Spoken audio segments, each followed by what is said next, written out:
تو لہذا جیسے جیسے انسان جو ہے ناظرین یہ دور ہوتا جا رہا ہے، یعنی آسائشوں کے اعتبار سے تو بہت زیادہ وہ آگے نکل چکا ہے، یعنی آسائشیں ہیں، زندگی کے اندر راحت بہت ہے، گھر کے اندر آپ نلکا کھولتے ہیں پانی آ جاتا ہے، گھر کے اندر ہی جو ہے وہ آپ کے اٹیچ باتھ روم ہے، اسی طریقے سے جو ہے وہ چولہے بھی ماشاءاللہ بٹن دبائیں تو آگ جل جاتی ہے، پہلے تو آگ جلانا اور پھر تندور گرم کرنا، پھر اس میں روٹی پکانا، یہ سارے بڑے بڑے مراحل ہوتے تھے، پانی کا لانا، پانی کا استعمال کرنا۔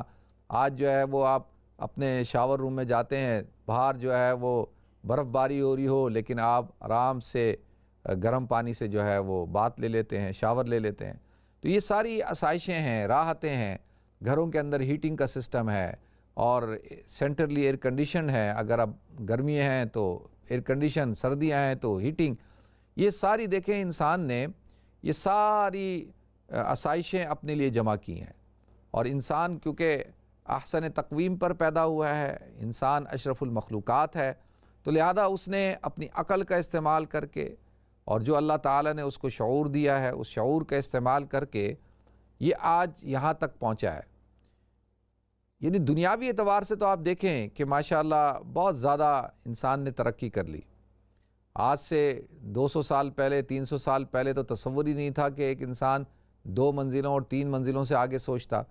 آج جو ہے وہ 100 منزلوں کی عمارتیں ہیں اور ان عمارتوں میں جو رہائش ہے اس رہائش تک پہنچنے کے لیے جو ہے لفٹیں ہیں۔ تو لہذا یہ تو ساری آپ کے سامنے آج کی دنیا نظر آ رہی ہے، اور اتنی ٹیکنالوجی کے باوجود بھی اللہ تعالیٰ نے اس دور میں ہمیں دکھا دیا کہ انسان کتنا مجبور بھی ہے، یعنی وہ قدرت کے آگے جو ہے وہ بے بس ہو جاتا ہے، وہ مجبور ہو جاتا ہے، اور اس کی بھی پھر جس وقت وہ بے بس اور مجبور ہوتا ہے تو اس سے زیادہ لاچار کوئی مخلوق دنیا میں نہیں ہوتی۔ اور یہی انسان جب طاقت کے نشے میں چور ہوتا ہے اور کبر اور تکبر کے اندر ہوتا ہے، اللہ تعالیٰ جب اس کو اختیار دیتے ہیں، اقتدار دیتے ہیں، تو یہی انسان جو ہے انا ربکم الاعلیٰ کا نعرہ لگاتا ہے۔ دیکھیں آج سے جو پچھلے زمانے، ان زمانوں کے اندر تو انسان خدائی دعویٰ کرتا تھا، لیکن آج کے دور میں آپ کو انسان خدائی دعویٰ کرتا ہوئے نظر نہیں آئیں گے، لیکن جو نظام ہیں وہ خدائی دعویٰ کرتے ہیں۔ آج جو ہے وہ حکومتیں خدائی دعویٰ کرتی ہیں، کچھ افراد مل کر کہتے ہیں کہ جی ہم سے زیادہ طاقتور کون ہے۔ تو لہذا اللہ تعالیٰ ہر دور میں دکھاتے ہیں انسان کو، کہ آج بھی اللہ تعالیٰ نے دکھایا کہ دیکھو انسان کتنا مجبور ہے، کتنا بے بس ہے۔ تو لہذا ناظرین جیسے جیسے ہم حضور اکرم صلی اللہ علیہ وسلم کے زمانے سے دور ہوتے جا رہے ہیں تو ہمارے اندر دینی اعتبار سے جو ہے وہ تنزلی آ رہی ہے۔ دینی اعتبار سے آج کا مسلمان جو ہے وہ عملی طور پر کمزور ہوتا جا رہا ہے۔ دیکھیں اسلام اس چیز کا نام نہیں ہے کہ جی آپ کی عبادت ٹھیک ہو جائے، آپ کی نماز ٹھیک ہو جائے۔ اسلام جو ہے وہ 5 چیزوں کے مجموعے اور مرکب کا نام ہے۔ سب سے پہلے عقائد کے حوالے سے کہ آج کا انسان، آج کا مسلمان خاص طور پہ، اور انسان اس کے عقائد کیسے ہیں، عقائد کے اعتبار سے یہ آج کا انسان کہاں کھڑا ہے۔ اور عقائد کے اندر سب سے بنیادی عقیدہ ہے توحید کا۔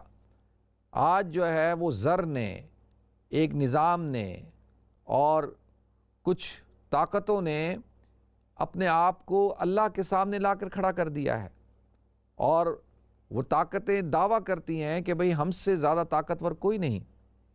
پیسے کو طاقت حاصل ہے، مادے کو طاقت حاصل ہو چکی ہے۔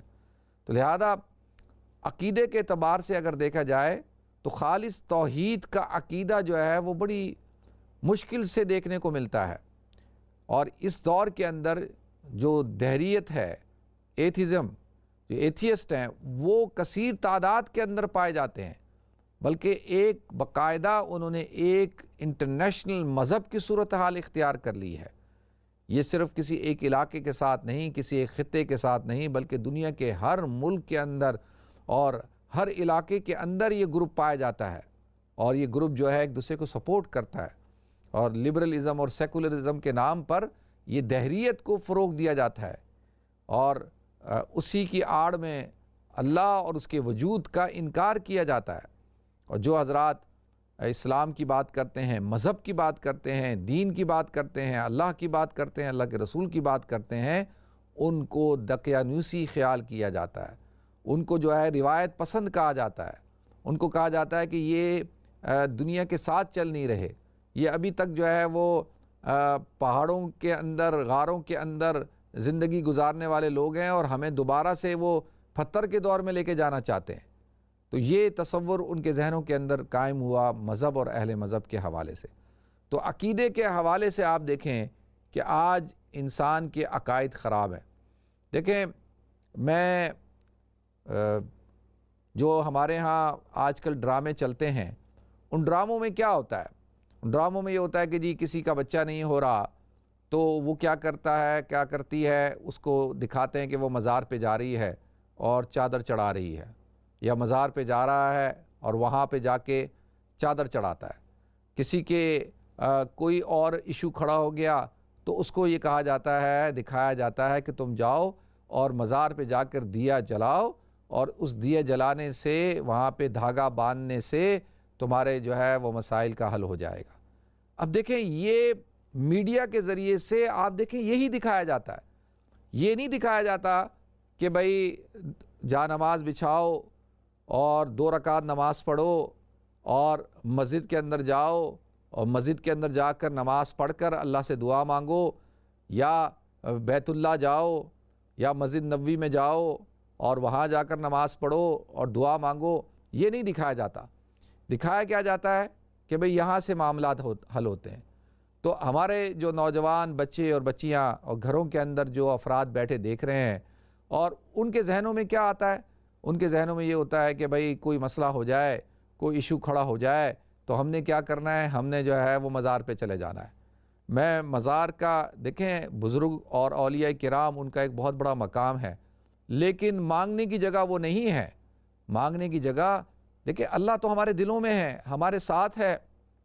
اللہ تو کہتا ہے کہ جب تم مجھ سے سوال کرتے ہو فإنی قریب، میں تو تمہارے قریب ہوں۔ اس کے لیے آپ کو کہیں جانے کی ضرورت نہیں ہے، آپ اپنی جگہ پہ بیٹھے بیٹھے اللہ کو پکاریں اور اللہ تعالیٰ آپ کی پکار کو سنتا ہے۔ تو لہذا عرض یہ کرنا ہے کہ عقیدے کے حوالے سے ایک بہت بڑی سازش کی جا رہی ہے اور عقائد کو خراب کیا جا رہا ہے۔ روحانیت کے نام پر، صوفیت کے نام پر شریعت کو پیچھے کیا جا رہا ہے، شریعت کو جو ہے وہ پس پش ڈالا جا رہا ہے کہ بھئی بس اصل چیز کیا ہے؟ بھئی آپ کا من جو ہے وہ کنیکٹ ہو جائے، آپ کی روح کا تعلق جو ہے وہ بن جائے، باقی چھوڑو ظاہر کو، ظاہر کو چھوڑو، ظاہر جیسا بھی ہے، آپ شراب پیتے ہیں، آپ سگریٹ پیتے ہیں، آپ جو کرتے ہیں کریں، نماز پڑھتے ہیں پڑھیں نہیں پڑھیں، لیکن آپ کا جو من ہے وہ اللہ کے ساتھ لگ جائے۔ اب وہ کون لگائے گا جی؟ وہ کوئی پیر صاحب لگائیں گے، کوئی جو ہے وہ ملنگ لگائے گا، کوئی فقیر لگائے گا۔ وہ فقیروں کی تلاش میں پھرو، ملنگوں کی تلاش میں پھرو، اور اللہ کہتا ہے کہ تم کدھر؟ میں تو تمہارے ساتھ ہوں، مجھے کہاں ڈھونڈ رہے ہو؟ میں تو ہر جگہ ہوں، جہاں تم دیکھو کہ میں تمہیں وہاں نظر آؤں گا۔ تو لہذا ناظرین، عقیدے کے اعتبار سے آپ دیکھیں کہ عقیدہ، آج کے مسلمان کا عقیدہ کتنا خراب ہے، اور جو خراب عقائد ہیں انہی کو پروموٹ کیا جاتا ہے، انہی کو جو ہے بیان کیا جاتا ہے، اور لوگ اسی کو دین سمجھتے ہیں، اسی کو جو ہے وہ کیا سمجھتے ہیں کہ یہی دین ہے۔ اسی اعتبار سے دیکھیں، میں نے کہا 5 چیزیں عقائد ہو گئی۔ عقائد ہمارے جو ہے آج بالکل کمزور ہو چکے ہیں، خاص طور پہ عقیدہ توحید کے حوالے سے انتہائی درجے جو ہے کمزوری پائی جاتی ہے۔ پھر اس کے بعد دوسری چیز جو ہے عبادات ہیں۔ اب عبادات جو ہیں، عبادات کے اندر بھی کمزوری ہے، عبادات کے مفہوم بدل کے رکھ دیا گیا ہے۔ کتنے آپ کو آج کل ایک دانشور طبقہ ملے گا جو یہ کہے گا کہ بھئی نماز کیا چیز ہے؟ نماز کچھ نہیں ہے، تم جو ہے وہ سجدے کرنے کا کیا فائدہ؟ تم ایسے ہی سجدے کرتے ہو، تمہارے جو ہے وہ تمہارا من تو پاک ہے نہیں، ایسے سجدے کرنے کا کیا؟ وہ کہتا ہے کہ وہ تم سجدے کرتے ہو، نمازیں پڑھتے ہو، اور تمہاری نمازیں تمہیں کیا دیتی ہیں؟ یعنی آپ یہ دیکھیں کہ نمازوں کا انکار۔ پھر ایک طبقہ کھڑا ہو کے کہتا ہے کیا تم حج کرتے ہو؟ حج کرنے کا فائدہ کیا کہ غریب جو ہے وہ بھوکے مر رہے ہیں، اور جو ہے وہ دنیا کے اندر بھوک ہے، افلاس ہے، اور تم حج پہ حج کر رہے ہو۔ اب حج کا انکار، اسی طریقے سے قربانی کا، اسی طریقے سے آپ دیکھیں کہ رمضان المبارک کا جب مہینہ شروع ہو جاتا ہے تو روزوں کے حوالے سے گفتگو شروع ہو جاتی ہے۔ یہ ہمارے بنیادی عبادات ہیں، اراکین اسلام ہیں، نماز، روزہ، حج، زکوٰۃ. تو لہذا اس حوالے سے جو ہے وہ کنفیوژن کریٹ کی جاتی ہے. پھر یہ عقائد بھی خراب، عبادات کے اندر بھی کمزوری آ چکی ہے. اور تیسری چیز ہے ناظرین معاملات بھی جو ہے وہ انتہائی درجے خراب ہو چکے ہیں. یعنی آپ دیکھیں کہ معاملہ چاہے افراد کا ہو، خاندانوں کا ہو، قوموں کا ہو، ہر قسم کے معاملے کے اندر کمزوری پائی جاتی ہے. آج ایک مسلمان دوسرے مسلمان سے معاملہ کرتے ہوئے ڈرتا ہے. اس کو یہ خوف ہوتا ہے کہ یہ میرے ساتھ دھوکہ کرے گا، مجھے چیٹ کرے گا، میرے ساتھ جو ہے فراڈ کرے گا، اور دوسروں کی مال پر نظر، جائیداد پہ نظر، زمین پہ نظر. اور آپ دیکھیں ہمارے ہاں مسلمانوں کے ہاں کیا کانسیپٹ ہے. ایک دوست ہمارا کہتا ہے کہ میں جو ہے وہ سکھوں کے ساتھ کاروبار کرتا ہوں، یہودیوں کے ساتھ کرتا ہوں، لیکن مسلمانوں کے ساتھ نہیں کرتا. تو میں نے اس کو کہا کہ بڑی اچھی بات کی آپ نے، آپ خود مسلمان ہیں، اور آپ کیا آپ نے یہ طے کیا ہوا ہے کہ آپ ایماندار ہیں؟ آپ ایمانداری کے ساتھ کام کرتے ہیں، تو لہذا آپ خود ایماندار بنیں، ایمانداری کے ساتھ کاروبار کریں، اپنے کام کو صحیح طریقے سے انجام دیں. تو یہ بڑا آسان ہے کہ جی ہم، اس کا مطلب یہ ہے کہ دوسروں پہ ہم انگلی اٹھاتے ہیں، ہم خود ٹھیک ہونے کو تیار نہیں ہیں. میں اب جب جاپان گیا تو جاپان کے اندر وہ ہمارے ایک دوست تھے، ان سے ملاقات ہوئی تو انہوں نے ایک عجیب بات بتایا. انہوں نے کہا یار ہماری فیکٹری کے اندر پہلے پاکستانی کام کرتے تھے، تو پھر سارے پاکستانیوں کو اس نے فارغ کر دیا اور جاپانیوں کو رکھنا شروع کر دیا، یا اور کسی ملک کے لوگوں کو. تو کہتا ہے میں نے ان سے پوچھا کہ یار کیوں ایسا، تم کیوں کر رہے ہو، پاکستانیوں کو کیوں نکالا؟ اس نے کہا یار تم جو پاکستانی ہو، اور خاص طور پر جو تم مسلمان ہو، تمہارے ساتھ بڑے مسائل ہیں. ایک تو یہ کہ تم کام چوری کرتے ہو، دوسرا یہ کہ تم جو ہے باس کی اطاعت نہیں کرتے، تم جو ہے وہ سامنے بھی اس کے سامنے سینہ زوری کرتے ہو، جب وہ پیچھے ہوتا ہے تو اس کے خلاف باتیں کرتے ہو، اور تم جو ہے وہ سازشیں کرتے ہو، تم فیکٹری کا ماحول خراب کرتے ہو. اب وہ جاپانی نے پوری ایک چارج شیٹ پیش کر دی. اس نے کہا کہ تم لوگ، ایک جاپانی جو ہے جتنا کام کرتا ہے اتنے 4 پاکستانی مل کے نہیں کر سکتے. تم لوگ وہ 4 وہ کام نہیں کرتے جتنا وہ ایک کرتا ہے. تمہارے سر پہ کھڑے رہو تو تم کام کرتے ہو، جیسے سر سے ہٹو تو تم کام نہیں کرتے. دیکھیں یہ ہمارے معاملات ہیں. اب معاملات کے اندر ہمارے تجارتی معاملات خراب ہو چکے، لین دین کے معاملات خراب ہو چکے، ہمارا خاندانی نظام خراب ہو چکا. ہم جہاں پر بھی حقوق دینے کی باری آتی ہے حقوق دیتے نہیں. آپ دیکھ لیں وراثت کے جھگڑے ہیں، اتنے جھگڑے ہیں کہ لوگ مر گئے، جس کا جو زور چڑھا قبضہ کر لیا، کوئی کسی کو اس کا حصہ دینا نہیں چاہتا. پیار محبت کے ساتھ مقدمات کرنے پڑتے ہیں. وراثت کے جھگڑے ہیں، کاروباری جھگڑے ہیں. اور اسی طریقے سے پھر آپ معاملات کے اندر تو ہماری جو ہے وہ گھریلو زندگیاں بھی آ جاتی ہیں، حقوق کی لڑائیاں ہیں گھروں کے اندر، آپ دیکھ لیں. تو لہذا عقائد کے اعتبار سے کمزوری، اور اسی طریقے سے جو ہے ہمارے معاملات کے اعتبار سے، عبادات کے اعتبار سے. اور تیسری چیز ہوتی ہے معاشرت. دیکھیں معاشرت کیا ہے؟ معاشرت یہ ہے کہ آپ نے، کہتے ہیں معاشرہ، سوسائٹی، تو ہم ایک آئیڈیل سوسائٹی بھی کریٹ نہیں کر سکے. ہماری مسجدیں جو ہیں ان کے اندر آپ کو نظم نظر نہیں آئے گا. نظم کیا ہوتا ہے کہ بھئی سسٹم صحیح ہو، صفائی کا انتظام، اور سارا جو ہے نظام ٹھیک ہونا چاہیے. تو آپ کو وہاں پہ ہر چیز کا فقدان نظر آئے گا. اسی طریقے سے آپ کو ہمارے محلے، ہمارے گھر، ہمارے بازار، ہمارے شہر، ہمارے ٹریفک کا نظام، ہمارا جو ہے یہ سارا شادی کا، بیاہ کا، جتنا بھی یہ جو معاشرت کے اندر آتا ہے، ہم ابھی تک اپنی زندگیوں کے اندر نظم کو، جو پلاننگ ہے، منصوبہ بندی کو نہیں لا سکے. ابھی جب میں پاکستان گیا تو مفتی عبدالرحیم صاحب نے مجھ سے کہا کہ عبدالوہاب یہاں لوگوں کو بتاؤ کہ اسلام کیا چیز ہے، ہمارے ہاں یہ منصوبہ بندی کیوں نہیں ہے، ہمارے ہاں پلاننگ کیوں نہیں ہے، ہمارے ہاں یہ جو بے ہنگم ٹریفک ہے، ہارن بجاتے ہیں، لوگوں کو تکلیف دیتے ہیں، پڑوسیوں کو تکلیف دیتے ہیں، محلے میں ادھر ادھر، یہ سارا ایک، دیکھیں کس قسم کی سوسائٹی ہم نے کریٹ کی. آپ ہمارے گاؤں دیہاتوں میں چلے جائیں، وہاں پہ کچروں کے انبار کھڑے ہوئے ہیں. اب یہ وہ کہتے ہیں کہ جی میونسپیلٹی کی ذمہ داری ہے، وہ کہتا ہے کہ جی فلانے کی ذمہ داری ہے، وہ کہتا ہے فلانے کی ذمہ داری ہے. ایک دوسرے کے اوپر ذمہ داریاں ڈالتے ہیں، لیکن اینڈ میں سفر کیا کر رہے ہیں؟ آپ کر رہے ہیں. 10 کروڑ روپے کی کوٹھی ہے، باہر حال دیکھیں، کچرے اور سیوریج کا کوئی نظام نہیں ہے. اسی طریقے سے پورے ملک کا نظام آپ دیکھ لیں، آپ مسلمان ملکوں کی حالت دیکھ لیں، کوئی ایک ادارہ جو ہے صحیح طریقے پہ نہیں چل رہا. تو لہذا ہماری جو ہے وہ معاشرت بھی ٹھیک نہیں، رہن سہن ٹھیک نہیں.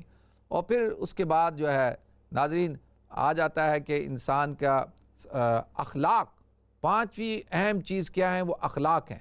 تو اخلاق کے اعتبار سے آپ دیکھیں کہ کتنی زیادہ تنزلی آ چکی، یعنی اخلاق نام کی چیز نہیں رہی۔ تو یہ اسلام اس چیز کا نام ہے، دین اس چیز کا نام ہے، صرف اس چیز کا نام نہیں ہے کہ جی آپ نے نماز پڑھ لی اور آپ نے جو ہے وہ بس جو ہے زکوٰۃ ادا کر دی یا آپ نے روزہ رکھ لیا۔ جب تک یہ پانچ چیزیں ہماری ٹھیک نہیں ہوں گی، ہمارا نظام ٹھیک نہیں ہوگا۔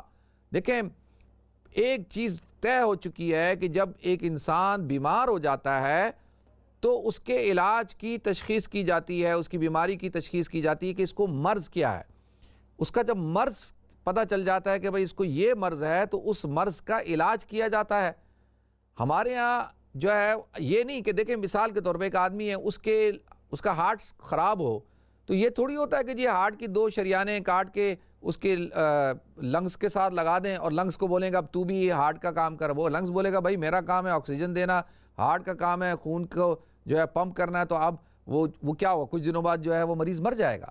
تو پورے جسم کے اندر جو عضو ہے اس کا اپنا کام ہے، وہ کام اس نے کرنا ہے۔ آنکھوں کا کام دیکھنا ہے تو آنکھوں نے اپنا کام کرنا ہے، تو لہذا ہر عضو اپنا اپنا کام کرے گا تو انسان صحیح چلے گا۔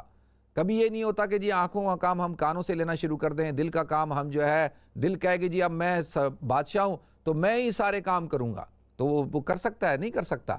تو اسی طریقے سے جو مملکت ہوتی ہے، پورا جو ایک نظام ہوتا ہے، اس کو جب چلانا ہوتا ہے تو اس کے ہر ایک کے جیسے اعضاء اپنا اپنا کام کرتے ہیں، ایسے ہر ادارے کو اپنا اپنا کام کرنا ہوتا ہے۔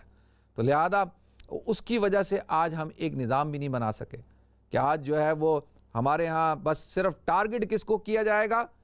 ٹارگٹ جو ہے وہ صرف جو ہے وہ ذمہ دار کس کو قرار دیا جاتا ہے؟ سیاستدان کو، بس کہ سیاستدان۔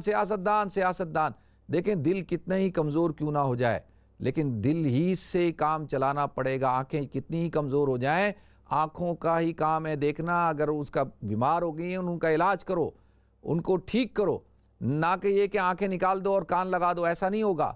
تو لہذا یہ بات آج ہمیں سمجھنے کی ضرورت ہے کہ آج ہم مسلمان کوئی ایک نظام، کوئی ایک جو ملک ہے، کوئی ایک حکومت، کوئی ایک کنٹری جو ہے وہ دنیا کو سامنے مثال کے طور پہ پیش نہیں کر سکتے کہ دیکھو یہ ملک ہے، یہ علاقہ ہے جہاں پر جو ہے وہ پورا آپ کو اسلام نظر آئے گا۔ اور اسلام یہ جو میں نے آپ کو کہا نا، عبادات کے اعتبار سے، عقائد کے اعتبار سے، معاملت کے اعتبار سے، معاملات کے اعتبار سے، معاشرت کے اعتبار سے اور اخلاقیات کے اعتبار سے، تو یہ پانچ چیزیں جب تک نہیں ہوں گی جب تک ہم مسلمان نہیں ہو سکتے۔ میں بہت اچھا نمازی ہوں لیکن اگر میرے اخلاق اچھے نہیں ہیں تو میں اچھا مسلمان نہیں ہوں، یہ بات ہمیں لکھ لینی چاہیے۔ میں بہت اچھا ماشاءاللہ زکوٰۃ دیتا ہوں لیکن میرے گھر کے معاملات ٹھیک نہیں ہیں، میں ایک اچھا شوہر نہیں ہوں، اچھا والد نہیں ہوں، اچھا بیٹا نہیں ہوں، تو میں ایک اچھا مسلمان، اچھا انسان نہیں ہوں۔ یہ بات ہمیں ذہن میں رکھنی ہے۔ ہم سب کتنے اچھے ہیں لیکن ہمارے ملک کا نظام اگر ٹھیک نہیں ہے اور اس کے اندر سارا سسٹم صحیح کام نہیں کرتا تو پھر ہم اچھے شہری نہیں ہیں۔ ہر طبقہ فکر، چاہے وہ فوجی ہو، جج ہو، بیوروکریٹ ہو، چاہے وہ جرنلسٹ ہو، چاہے وہ سیاستدان ہو۔ تو لہذا ناظرین آج اسلام کے مفہوم کو سمجھنا ہوگا، اور حضور نے فرمایا نا کہ میری امت میں ایک دور ایسا آ جائے گا کہ اسلام پہ چلنا ایسا ہوگا جیسے ہاتھ پہ انگارہ رکھنا، جیسے انگارہ آپ ہاتھ میں نہیں رکھ سکتے نا، برداشت نہیں کر سکتے، اسی طرح سے اسلام برداشت نہیں ہوگا، اور اس کے یہی آج کی صورتحال ہے۔ تو لہذا اللہ تعالیٰ مجھے، آپ کو، ہم سب کو اچھا مسلمان بننے کی، اچھا انسان بننے کی اور پورے کے پورے دین پر عمل کرنے کی توفیق عطا فرمائے۔ وآخر دعوانا الحمدللہ رب العالمین۔ ناظرین ہمیں بریک کی طرف جانا ہے، انشاءاللہ بریک کے بعد حاضر ہوتے ہیں۔ السلام علیکم ورحمۃ اللہ وبرکاتہ۔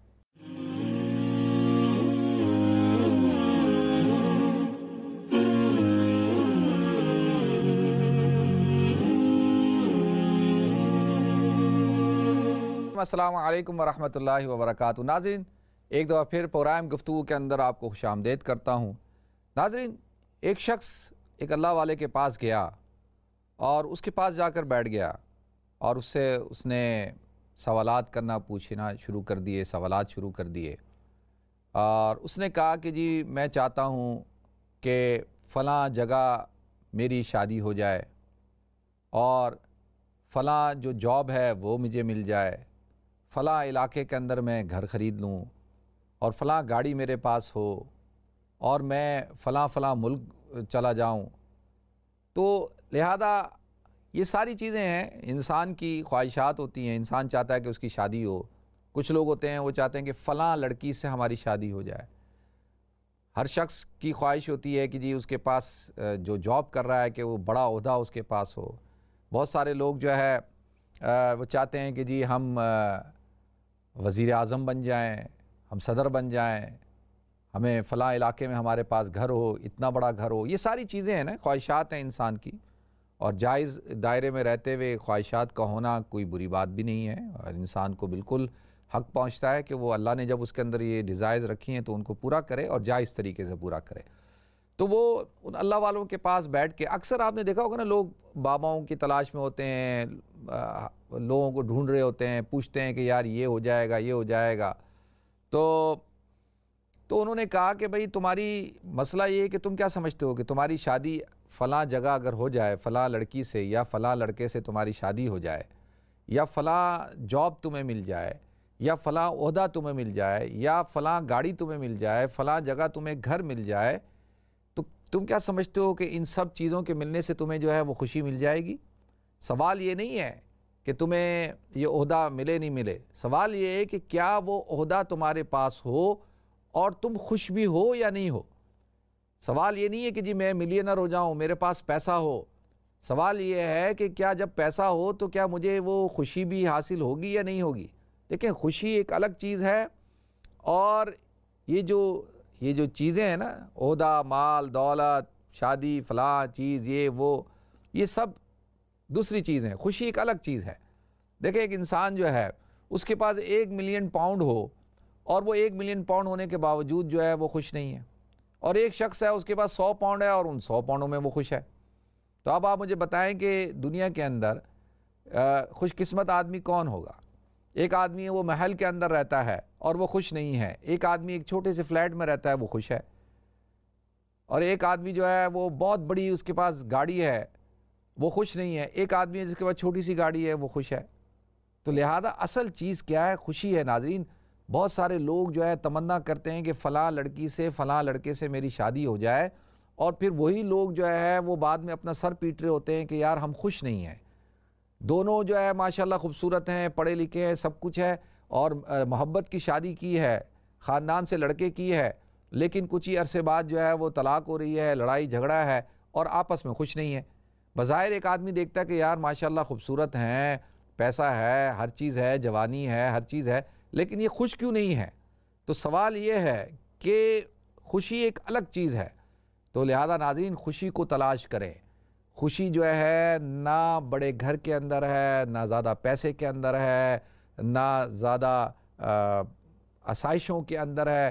خوشی آپ کے ارد گرد ہے، آپ کے اندر ہے. تو جو چیز اللہ نے آپ کو دی ہے، اللہ نے جو آپ کے لیے فیصلہ کیا ہے، جو کچھ آپ کے پاس ہے، اس پر اللہ کی رضا پہ راضی ہوں، ان نعمتوں کا شکر ادا کریں، اور اس سے آپ خوش ہوں گے انشاءاللہ. اور وہ خوشی آپ کو ملے گی کہ آپ تصور نہیں کر سکتے. تو لہذا خوشی کو تلاش کریں، اور خوشی چیزوں کے اندر نہیں ہے. خوشی کپڑوں میں، خوشی پیسوں میں، خوشی بنگلوں میں، ان چیزوں میں نہیں ہے. اور خوشی جو ہے وہ انسان کے اپنے اندر ہے.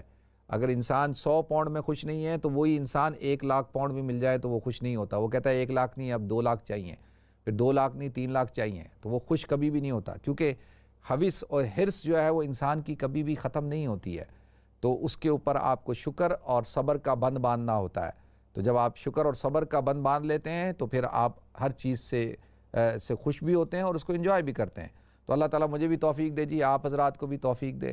اور یہی اسلام کا فلسفہ بھی ہے، یہی حضور اکرم صلی اللہ علیہ وسلم کی تعلیمات ہیں. اللہ کے رسول صلی اللہ علیہ وسلم نے ہمیں یہی درس دیا ہے، صحابہ کرام نے، اولیاء کرام نے یہی ہمیں درس دیا ہے. اللہ تعالیٰ ہم سب کو عمل کرنے کی توفیق عطا فرمائے. تو دیکھتے ہیں ہمارے ساتھ کالر کون ہے. السلام علیکم. وعلیکم السلام. جی کیا حال ہے؟ ٹھیک ہے مفتی صاحب؟ الحمدللہ میں ٹھیک ہوں، اللہ کرم، شکر اللہ کا. جی، جو جمعرات کو آپ نے یہ آیتیں بتائی تھی، بقرہ کی آیت، توبہ کی، فتح کی آیتیں جو آپ نے بتائی تھی، وہ کس مقصد کے لیے بتائی تھی آپ نے؟ سکون کے لیے، بے چینی کو دور کرنے کے لیے. کرنے کے لیے؟ بے چینی کو، اسٹریس کو، ڈپریشن کو اور خوف کو، ان سب چیزوں کو دور کرنے کے لیے۔ ٹھیک ہے جی، بہت شکریہ آپ کی کال کا، جزاکم اللہ۔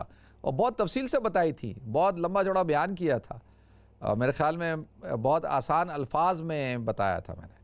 نیکسٹ کال لیتے ہیں۔ السلام علیکم۔ وعلیکم السلام ورحمۃ اللہ وبرکاتہ۔ کیسے ہیں مفتی صاحب؟ الحمدللہ میں ٹھیک ہوں، اللہ کرم، شکر اللہ کا۔ جی آپ پیسوں کی بات کیا، میں ایک بات بتا دوں آپ کو۔ ہماری زبان پٹواری ہے جی، تو اس کو اردو میں پڑھے لکھے کون؟ جی جی، ایک ایکٹر تھی، ایکٹر بہت بڑا فیمس ایکٹر تھی، بہت پیسے تھے، بہت کمیڈین ایکٹر تھی۔ اس کی پبلک لائف وہ خوش خلاق پتہ لگنا تھی، پرائیویٹ لائف میں انہیں کوئی پتہ نہیں کیا ہوا، انہیں خودکشی کر دی۔ دیکھیے یہی بات ہے آپ نے کی ہے، پیسہ will never buy you happiness، پیسہ will never buy you your loved ones۔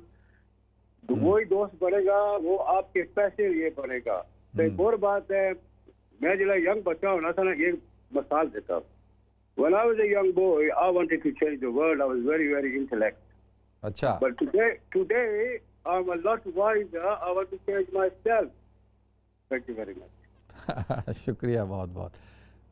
اچھا دیکھیں، بات یہ ہے کہ اللہ تعالی ہم سب کو دین کی سمجھ عطا فرمائے۔ اصل ایشو کیا ہے؟ ایشو یہ ہے کہ انسان کو جو بھی حالت ہوتی ہے نا، جو حالت ہو، جس حالت کے اندر بھی اللہ رکھے، اس حالت کے اندر انسان کو راضی ہونا چاہیے۔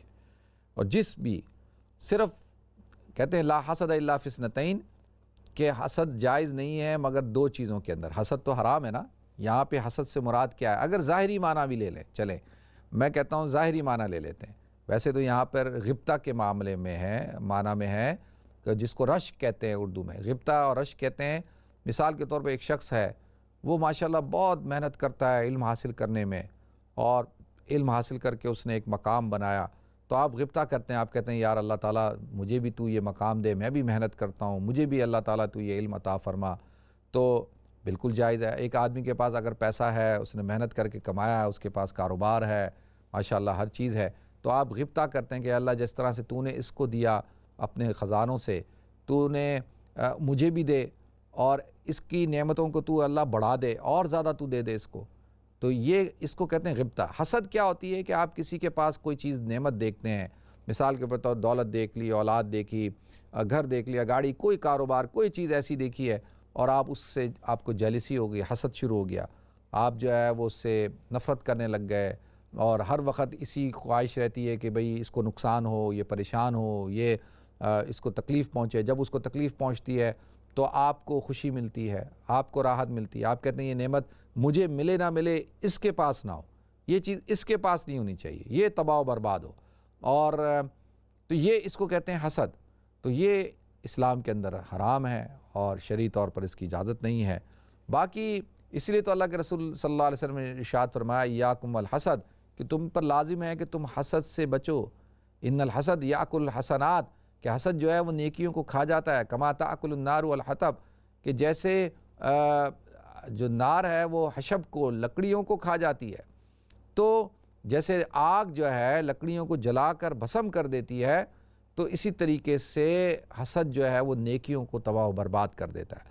لیکن فرمایا دو جگہ پہ حسد کی اجازت ہے، لا حسد الا فی اثنتین، رجل آتاہ اللہ مالا فسلطہ علی ہلکتی ینفق آناء اللیل و ینفق آناء النہار، کہ وہ شخص جس کو اللہ تعالیٰ نے مال دیا، اور بہت مال ہے اس کے پاس، اور وہ اس کے خرچ فسلطہ علی ہلکتی، یعنی اس کو ہلاک کرنے پہ مسلط ہو گیا۔ مطلب کیا کہ ینفق آناء اللیل و ینفق آناء النہار، صبح اور شام اس کو خرچ کرتا ہے، اللہ کے راستے میں خرچ کرتا ہے، اپنے عزیز و قارب پہ، رشتہ داروں پہ خرچ کرتا ہے، اپنے گھر والوں پہ خرچ کرتا ہے، جائز کاموں میں خرچ کرتا ہے، اللہ کی دین کی سربلندی کے لیے خرچ کرتا ہے، غریبوں اور مسکینوں پہ خرچ کرتا ہے، سخاوت کرتا ہے، ضیافت کرتا ہے۔ تو اب ایسے شخص کے بارے میں آپ غبطہ کر سکتے ہیں، اللہ تو مجھے بھی دے، میں بھی یہی کام کروں گا۔ اور ورجل آتاہ اللہ القرآن، اور وہ شخص جس کو اللہ تعالیٰ نے قرآن دیا ہو، جس کو قرآن کا علم دیا ہو، اور وہ یقوم بھی آناء اللیل و آناء النہار، اور وہ رات دن اس کو پڑھتا بھی ہے اور اس کے مطابق زندگی بھی گزارتا ہے، اس کے پاس قرآنی علوم ہیں۔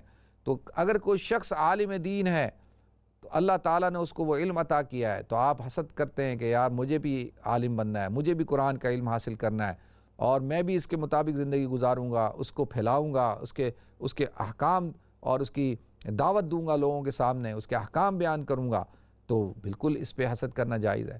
تو اب یہ ہے کہ بھئی یہاں پہ مقابلہ کر لیں ہم، اللہ تعالیٰ ہم سب کو توفیق عطا فرمائے۔ نیکسٹ کال لیتے ہیں۔ السلام علیکم۔ جی وعلیکم السلام مفتی صاحب، کیسے ہیں آپ؟ ٹھیک ہے الحمدللہ جی، اللہ کا کرم شکر اللہ۔ مفتی صاحب لاسٹ ویک کسی نے سوال کیا تھا کالر نے، للہ اور صدقے میں کیا فرق ہے؟ تو ہم نے جو سنا وہ تو ہے کہ للہ جو ہے نا آپ خود بھی کھا سکتے ہیں، دوست یاروں کو بھی کھلا سکتے ہیں، اور جو صدقہ ہے وہ صرف غریبوں مسکینہ کا حق ہے، ہم خود نہیں کھا سکتے گھر میں، اس کو کلیئر کر دیں۔ اچھا چلیں جی ٹھیک ہے، میں بتا دیتا ہوں۔ نیکسٹ کال لیتے ہیں جی۔ السلام علیکم۔ السلام علیکم مفتی صاحب، جی جی کیا حال ہے؟ خیریت ہے؟ وعلیکم السلام، بالکل ٹھیک ٹھاک ہوں، اللہ کا کرم شکر اللہ کا۔ جی شکریہ، بہت اچھا جا رہا ہے پروگرام۔ میں نے صاحب اوقاف کے بارے میں معلومات لینی تھی، کسی وقت اگر آپ اس پر روشنی ڈالیں۔ ہاں بالکل، میں تو اصحاب کہف کے ادھر بھی گیا ہوں جو جارڈن میں ہے، اچھا، اور میں نے پورا اس پہ بھی بنایا ہے، پورا ایک پروگرام ہے یوٹیوب پہ، آپ دیکھ سکتے ہیں، اور انشاءاللہ بھی اس کا ہم تذکرہ کریں گے انشاءاللہ۔ ٹھیک ہے جی، بہت شکریہ آپ کی کال کرنے کا، جزاکم اللہ۔ نیکسٹ کال لیتے ہیں جی۔ السلام علیکم۔ وعلیکم السلام مفتی صاحب، کیا حال ہے؟ ٹھیک ہو؟ الحمدللہ، اللہ کا کرم شکر اللہ کا۔ جی اچھا مفتی صاحب، میں ریگولر ڈونیشن دا تساں پر میں تساں آڈ لائن پر جڑا پھر تساں عمرہ چاٹی ہے اسے میں فون کرنا بندہ چاہنا کوئی نہیں تو نہیں، وہ تو صرف آفس ٹائمنگ میں ہی کوئی اٹھائے گا، کیونکہ آج کل نہیں دن میں فون کرتا ہوں، دن میں کوئی نہیں اٹھاتا۔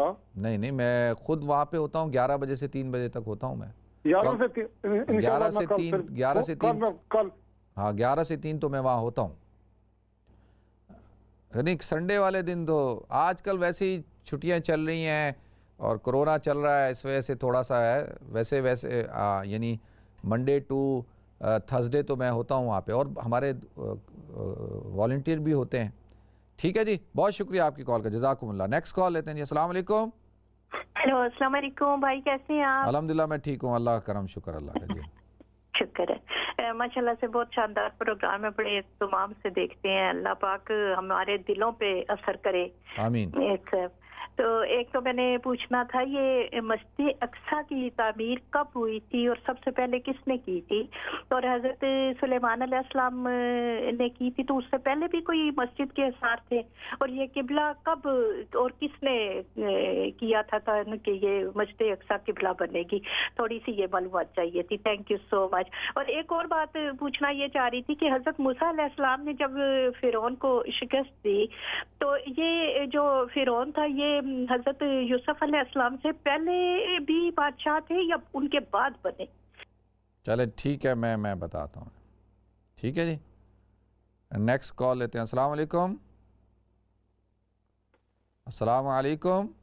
وعلیکم السلام رحمۃ اللہ وبرکاتہ۔ کیسے ہیں؟ ٹھیک ہوں مولوی باب؟ اللہ کا شکر جی، ٹھیک ہوں جی۔ ہاں جی مولوی، میرا ایک سوال ہے۔ جی جی، میرا ایک سوال میں نے پوچھنا ہے، آپ سے کرنا ہے۔ میری ایک نا بیٹی ہے تو وہ نا بہت بیمار ہے، تو اس کے لیے نا کچھ دعا کرو، اللہ میاں اس کو ٹھیک کر دے، اللہ ان کو صحت عطا فرمائے جی۔ اس کے لیے خاص دعا کرنا۔ بالکل، اللہ صحت کاملہ دائمہ عاجلہ مستمر عطا فرمائے۔ ٹھیک ہے جی، بہت شکریہ آپ کی کال کا، جزاکم اللہ۔ نیکسٹ کال لیتے ہیں۔ السلام علیکم۔ السلام علیکم۔ وعلیکم السلام۔ جی جی، مفتی صاحب سے گل کرنی ہے۔ جی جی آپ کریں۔ السلام علیکم۔ وعلیکم السلام ورحمۃ اللہ وبرکاتہ۔ جی مفتی صاحب کیا حال ہے؟ ٹھیک ٹھاک ہو؟ جی جی بالکل الحمدللہ۔ تسیں یاد ہو سی پروٹیسٹ ملے سو لندن کشمیر نے بارے پروٹیسٹ کرن گئے سا؟ اچھا، اب آپ کی شکل دیکھوں گا تو بالکل یاد آ جائے گا۔ پکچر ہی لئی سی تو یاد کو نہیں ہوئے، میں جا رہے سا۔ ٹھیک ہے جی، فرمائیں آپ خیریت سے؟ دعا کرے مصیبت چلا ہے سال ہونا جڑا، آپ خیریت کرے کشمیر واسطے ضرور کریں گے۔ تسی ٹھیک ہو؟ تھوڑی صحت ٹھیک ہے؟ جی الحمدللہ، الٹم تو بڑی رہا، میرا نام نذیر حسین ہے، تو ساتھ ملے سا۔ اچھا چلو ٹھیک ہے جی، اللہ آپ کو برکت دے جی، بہت شکریہ، بہت شکریہ آپ کی کال کا، جزاکم اللہ۔ السلام وعلیکم السلام ورحمۃ اللہ وبرکاتہ۔ نیکسٹ کال لیتے ہیں۔ السلام علیکم۔ السلام علیکم۔ وعلیکم السلام ورحمۃ اللہ وبرکاتہ۔ جی جی، میں نے ابھی آپ کو پروگرام دیکھ رہی تھی تو ابھی کسی لیڈیز کا فون آیا تھا، تو آپ نے اس کو کچھ آیت کا بتا رہے تھے، سکون کے لیے آپ نے کچھ آیتیں بتائی تھی اور خوف کے لیے، تو کائنڈلی وہ اگر آپ ریپیٹ کر دیں کہ میں نے وہ آپ کا پروگرام نہیں دیکھا، وہ کون سی آیتیں ہیں؟ چلیں میں دوبارہ سے بتاتا ہوں جی، ٹھیک ہے؟ ٹھیک ہے، شکریہ۔ اصل میں نے تو وہ تفصیل کے ساتھ بتائی تھی نا، یوٹیوب پہ موجود ہے وہ بیان، وہ آپ یوٹیوب پہ ڈال کے سن سکتے ہیں۔ آپ کا کس دن کا ہے؟ میں پھر یوٹیوب پہ بھی چیک کر سکتی ہوں؟ وہ آپ مفتی عبدالوہاب ڈالیں اور وہ جو 6 آیتوں کو ایسے لکھیں، تو یہ 2-3 دن پہلے کا بیان ہے نا، وہ لاسٹ ویک کا، ٹھیک ہے؟ میں دوبارہ بتا دوں گا وہ آیتیں، ٹھیک ہے؟ بہت شکریہ آپ کی کال کا، جزاکم اللہ۔ نیکسٹ کال لیتے ہیں۔ السلام علیکم۔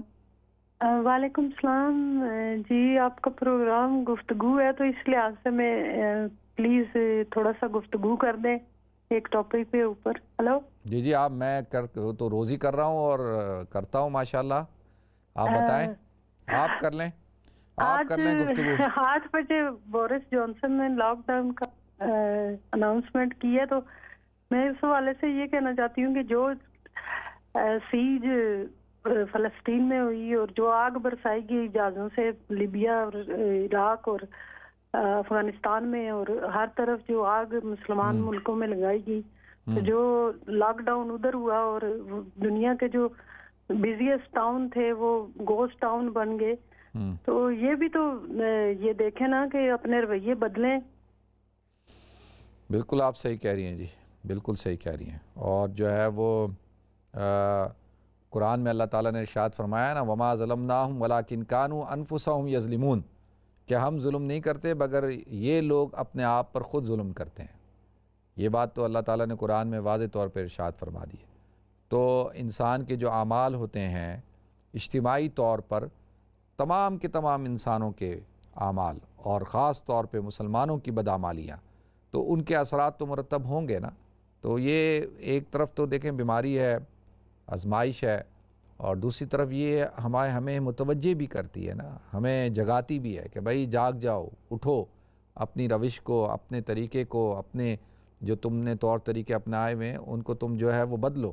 تو جب تک ہم یہ اس سے ہمیں ایک سبق بھی ملتا ہے نا، سبق یہ ہے کہ بھائی کہ اللہ کی طرف رجوع کریں، اور مسلمان جو ہے ان کو تو بہت زیادہ سبق لینے کی ضرورت ہے، کیونکہ ہم تو بلیورز ہیں نا، ہم تو دعویٰ کرتے ہیں کہ جی ہم قرآن اور حدیث کے پڑھنے والے ہیں، ہمارے پاس الہامی علوم موجود ہیں، ہمارے پاس قرآن اور سنت موجود ہے، حضور کی زندگی، حضور کی سیرت موجود ہے، احادیث موجود ہیں، قرآن موجود ہے، تو اس کے باوجود پھر ہمارے جو معاملات ٹھیک نہیں ہیں، اور دنیا کے اندر جو ظلم زیادتی ہو رہی ہے اس کو بدلنے کی ضرورت ہے۔ تو لہذا یہ تو ساری چیزیں نا، لوگ اگر اس چیز کو سمجھیں، دیکھیں نا 2 قسم کے لوگ ہوتے ہیں۔ ایک طبقہ تو وہ ہوتا ہے کہ جو وہ کہتا ہے کہ بھائی ٹھیک ہے، یہ تو حالات چل رہے ہیں اور حالات ہیں، تو یہ حالات تو ہر جگہ پہ ہیں، ٹھیک ہے، اس میں کوئی دو رائے نہیں ہے، لیکن آدمی کو ذرا تجزیہ بھی تو کرنا ہوگا نا کہ بھئی یہ جو قرآن کہتا ہے وَذَرُوا ظَاهِرَ الْإِثْمِ وَبَاطِنَهُ، کہ جو ظاہری اور باطن گناہ ہیں ان کو چھوڑو، إِنَّ الَّذِينَ يَكْسِبُونَ الْإِثْمَ سَيُجْزَوْنَ بِمَا كَانُوا يَقْتَرِفُونَ، کہ جو تم لوگ جو گناہ کرتے ہو، جو کام کرتے ہو، تو ان کی تمہیں جو ہے وہ ان کا بدلہ تمہارے ساتھ ہوگا، تمہارے ساتھ ان کی سزا تمہیں دی جائے گی، تمہارے ساتھ اس کا معاملہ کیا جائے گا، تو اللہ تعالیٰ اس کی جزا دیں گے۔ ایسا نہیں ہو سکتا کہ جزا اور سزا کا معاملہ چلے گا۔ تو یہ کئی آدمی کہے کہ بھئی ہمارے اعمال سے کچھ نہیں ہوتا، تو ہم تو بلیورز ہیں نا، میں تو غیر بلیورز سے تو بات نہیں کر رہا، مسلمانوں سے بات کر رہا ہوں۔ آپ دیکھیں کہ جتنی بھی قومیں گزری ہیں قرآن کے اندر، آپ اٹھائیں اور حضرت نوح علیہ السلام کی قوم کو دیکھ لیں، اللہ نے طوفان نوح بھیج کے ختم کر دیا، تباہ و برباد کر دیا۔ اسی طریقے سے اللہ تعالیٰ نے جو ہے وہ قوم شعیب کو، قوم لوط کو اللہ تعالیٰ نے جو ہے اس کے اوپر پوری بستی کو الٹا کر دیا، اوپر سے پتھروں کی بارش کر دی۔ اسی طرح سے جو ہے آپ قوم ہاد کو دیکھ لیں، قوم سمود کو دیکھ لیں۔ تو اللہ تعالیٰ نے یہ جو ساری قومیں تھیں جن کا تذکرہ اللہ تعالیٰ نے جو ہے قرآن میں بیان کر دیا ہے، تو اللہ تعالیٰ نے تو ان کو تباہ و برباد کیا۔ تو وہ کیوں کیا تھا؟ سوال یہ اٹھتا ہے کہ کیوں کیا؟ ان کی بدعمالیوں کی وجہ سے کیا، ان کی بد اعتقادی کی وجہ سے کیا۔ یہ تو حضور اکرم صلی اللہ علیہ وسلم کی دعا ہے اس امت پر، چاہے وہ امت دعوت ہو، چاہے وہ امت اجابت ہو۔ دیکھیں مسجد اجابہ ایک موجود ہے نا، تو وہ اس کو مسجد اجابہ کیوں کہتے ہیں؟ کیونکہ وہاں پہ حضور اکرم صلی اللہ علیہ وسلم کی اللہ تعالیٰ نے دعا قبول فرمائی تھی۔ تو یہ دعا بھی اللہ نے قبول فرمائی کہ یہ قوم جو ہے وہ کسی ایسے، یہ امت جو ہے، چاہے وہ امت دعوت اور امت اجابت سے مراد کیا ہے، امت اجابت تو مسلمان، امت دعوت جو غیر مسلم ہے، کہ یہ کسی ایسی آسمانی اور کسی ایسی آفت کا شکار نہیں ہوں گے کہ جس سے یہ پورے کے پورے ختم ہو جائیں. ایسا نہیں ہوگا. یہ اللہ تعالیٰ نے حضور کی اس دعا کو قبول فرمایا کہ ایسا نہیں ہوگا جیسے قوم نوح ختم ہو گئی، قوم شعیب، قوم عاد، قوم سمود. ایسا نہیں ہوگا کہ اللہ تعالیٰ سارے کے سارے انسانوں کو ختم کر دیں گے، کیونکہ حضور کی دعا ہے، اللہ تعالیٰ نے اس دعا کو قبول فرمایا ہے. تو لہذا لیکن چھوٹے چھوٹے جھٹکے ضرور ملیں گے. اب یہ جو جھٹکا ہے یہ کسی ایک ملک کے ساتھ، کسی ایک خطے کے ساتھ، کسی ایک علاقے کے ساتھ نہیں ہے. اب ہر فرد اپنے ذاتی اعتبار سے، اسی طرح سے ہر خاندان، ہر قبیلہ، ہر قوم، اور ہر قوم جو ہے، ہر حکومت، ہر ملک سوچے کہ بھئی کیا ایسے معاملات ہیں جو صحیح نہیں ہیں، ان کو ٹھیک کرنے کی ضرورت ہے. تو اللہ تعالیٰ ہمیں بھی توفیق دے جی، آپ کو بھی توفیق دے. بالکل آپ صحیح کہہ رہی ہیں. اچھا، دوسرا جو میرے بھائی نے کہا کہ جی للہ جو ہے وہ تو انہوں نے سنا تھا کہ وہ تو ہم خود بھی کھا سکتے ہیں اور جو ہے وہ غریبوں کو بھی کھلا سکتے ہیں، اور صدقہ جو ہے وہ صرف غریبوں کے لیے ہوتا ہے. اچھا دیکھیں، یہ جو کانسیپٹ ہم نے بنایا ہے نا، یہ کانسیپٹ شریعت کا نہیں ہے. شریعت کے اندر جو ہے وہ زکوٰۃ اور صدقات کا کانسیپٹ ہے. اور زکوٰۃ کیا ہے وہ تو آپ کو پتہ ہے کہ وہ آدمی خود تو نہیں کھا سکتا، وہ غربا، مساکین اور وہ جو مستحق ہیں ان کا. اور صدقہ جو ہے وہ بھی غربا اور مساکین کا ہے، اور اس کے اندر تھوڑا سا اور وسعت آ جاتی ہے. اور زکوٰۃ تو لازمی ہے نا، آپ نے دینی ہی دینی ہے. لیکن صدقہ جو ہے آپ کسی وقت بھی دے سکتے ہیں، تھوڑا بھی دے سکتے ہیں، زیادہ بھی دے سکتے ہیں، اور اس کے لیے آپ کو صاحب نصاب ہونا بھی ضروری نہیں ہے. اگر تھوڑے سے پیسے ہیں تو آپ تھوڑے سے پیسوں میں بھی، آپ اگرچہ آپ پہ زکوٰۃ فرض نہیں ہے، لیکن اگر آپ صدقہ دینا چاہتے ہیں تو آپ صدقہ دے سکتے ہیں. لیکن زکوٰۃ کا نصاب ڈیفرنٹ ہے، صدقے کا نصاب نہیں ہوتا. ایک غریب آدمی بھی صدقہ دے سکتا ہے، چاہے وہ تھوڑا سا کیوں نہ ہو. تو وَلَوْ كَانَ بِشَقِّ تَمْرٍ، حضور نے فرمایا نا کہ اپنے آپ کو جہنم کی آگ سے بچاؤ، اگرچہ ایک کھجور کے ٹکڑے سے ہو. تو کھجور نہیں، پورا کھجور نہیں، کھجور کا ٹکڑا کہا ہے. تو کھجور کا ٹکڑا تو غریب سے غریب آدمی بھی دے سکتا ہے نا. تو لہذا یہ صدقہ اور زکوٰۃ ہے. للہ کا مطلب بھی یہی ہے کہ اللہ کے لیے دیا ہے. جو چیز اللہ، ویسے تو ساری چیزیں اللہ کے لیے ہیں، وَلِلَّهِ مَا فِي السَّمَاوَاتِ وَمَا فِي الْأَرْضِ، جو کچھ آسمانوں میں زمین میں وہ اللہ ہی کے لیے ہے. تو وہ جب آپ کہتے ہیں للہ ہے، تو للہ کے اندر بھی یہی ہوتا ہے کہ وہ صدقات نافلہ کے ضمن میں ہی آتا ہے. ٹھیک ہے، تو یہ پھر وہ صدقہ تو نہیں ہوگا نا، آپ خود بھی کھا رہے ہیں، رشتہ داروں کو بھی کھلا رہے ہیں، غریبوں کو بھی کھلا رہے ہیں. ٹھیک ہے، آپ کو ثواب ملے گا کھانا کھلانے کا، اور دعوت کا ثواب ملے گا. ٹھیک ہے جی. دوسرا اصحاب کہف کے حوالے سے میں نے بیان کیا، وہ پورا ایک بیان ہے، انشاءاللہ اس پہ پھر دوبارہ سے کبھی کر لیں گے. تو یہ چند نوجوان تھے جو اپنے ایمان اور اپنے عقیدے کو بچانے کے لیے نکلے تھے، اور اللہ تعالیٰ نے ان کو غار میں سلا دیا تھا، اور سورہ کہف کے اندر یہ پورا واقعہ موجود ہے. ٹھیک ہے جی، میں بیان بھی کر چکا ہوں، یوٹیوب پہ بھی میرا یہ بیان موجود ہے. دوسرا جو ہے وہ مسجد اقصیٰ کے حوالے سے میری بہن نے سوال پوچھا تھا کہ جی مسجد اقصیٰ کی تعمیر کب ہوئی. اچھا دیکھیں، مسجد اقصیٰ کی تعمیر جو ہے وہ مسجد اقصیٰ کو جو اللہ تعالیٰ نے جو برکتیں عطا فرمائی ہیں. اچھا بالکل 30 سیکنڈ رہ گئے ہیں بریک کی طرف جانے کے لیے، تو انشاءاللہ بریک کے بعد ناظرین اس پہ ہم گفتگو کر لیتے ہیں، اور وہ وظیفہ بھی میں آیتوں کا بھی بتا دیتا ہوں بریک کے بعد.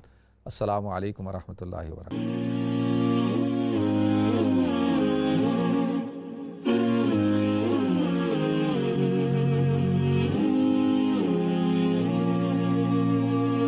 السلام علیکم ورحمۃ اللہ وبرکاتہ.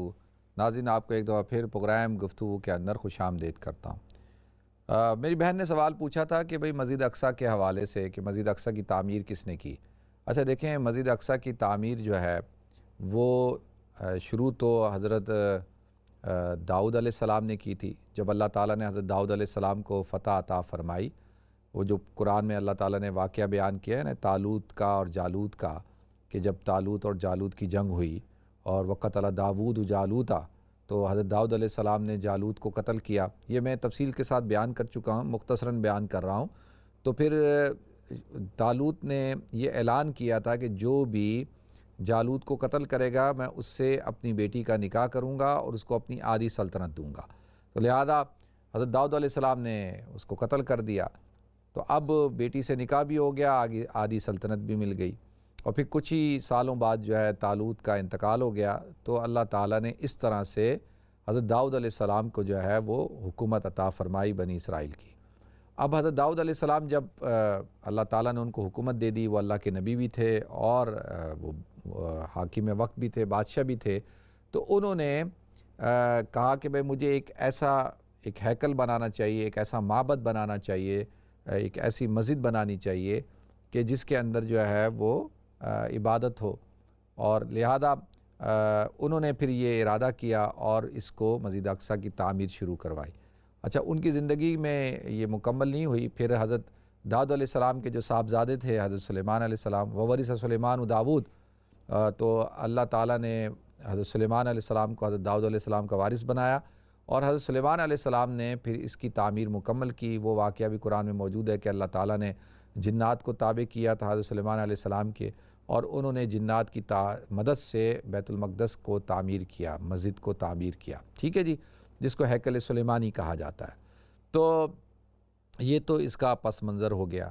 باقی دوسری بات جو آپ نے پوچھی، سوال یہ پوچھا کہ بھئی حضرت جو موسیٰ علیہ السلام ہیں وہ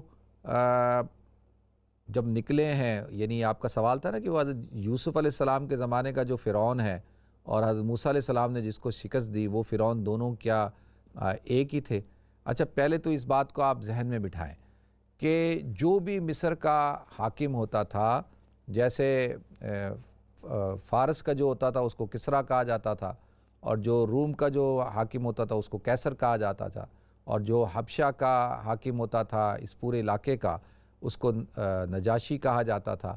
اسی طریقے سے جو ایجپٹ کا جو حاکم ہوتا تھا اس کو فرعون کہا جاتا تھا، یعنی فراعین مصر، اور ہر دور کے مختلف فرعون ہوتے تھے۔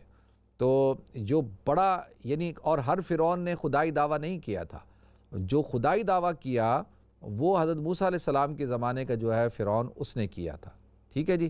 تو لہذا پھر یہ جو حضرت یوسف علیہ السلام کے زمانے میں جو فرعون تھا وہ فرعون نہیں تھا جو حضرت موسیٰ علیہ السلام کے زمانے میں تھا۔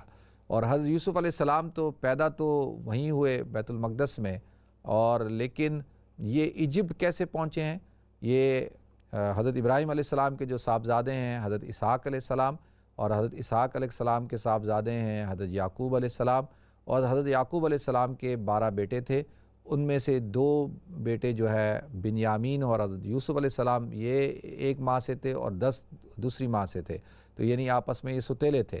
تو قرآن میں اللہ تعالیٰ نے سورہ یوسف میں پورا واقعہ بیان کیا ہے کہ انہوں نے باپ کی محبت پانے کے لیے جیلسی کے اندر حضرت یوسف علیہ السلام کو جب یہ چھوٹے تھے تو ایک غیابت الجب، ایک کس کے اندر، کنویں کے اندر ان کو پھینک دیا تھا، اور وہاں سے ایک قافلہ گزر رہا تھا، وہ قافلہ ان کو اٹھا کر لے آیا اور لا کر ایجپٹ کے مصر کے بازار کے اندر جو ہے وہ بیچ دیا، اور وہاں پہ جو عزیز مصر تھا اس نے خریدا، اور اس طریقے سے حضرت یوسف علیہ السلام عزیز مصر، جو آپ سمجھ لیں کہ وزیر اعظم یا فائنانس منسٹر تھا، وزیر خزانہ، اس کے گھر میں پہنچ گئے، اور وہاں پہ پھر آپ کی پرورش ہوئی، اور زلیخا جو ہے وہ اس کی بیوی تھی، وہ پورا واقعہ قرآن کے اندر موجود ہے۔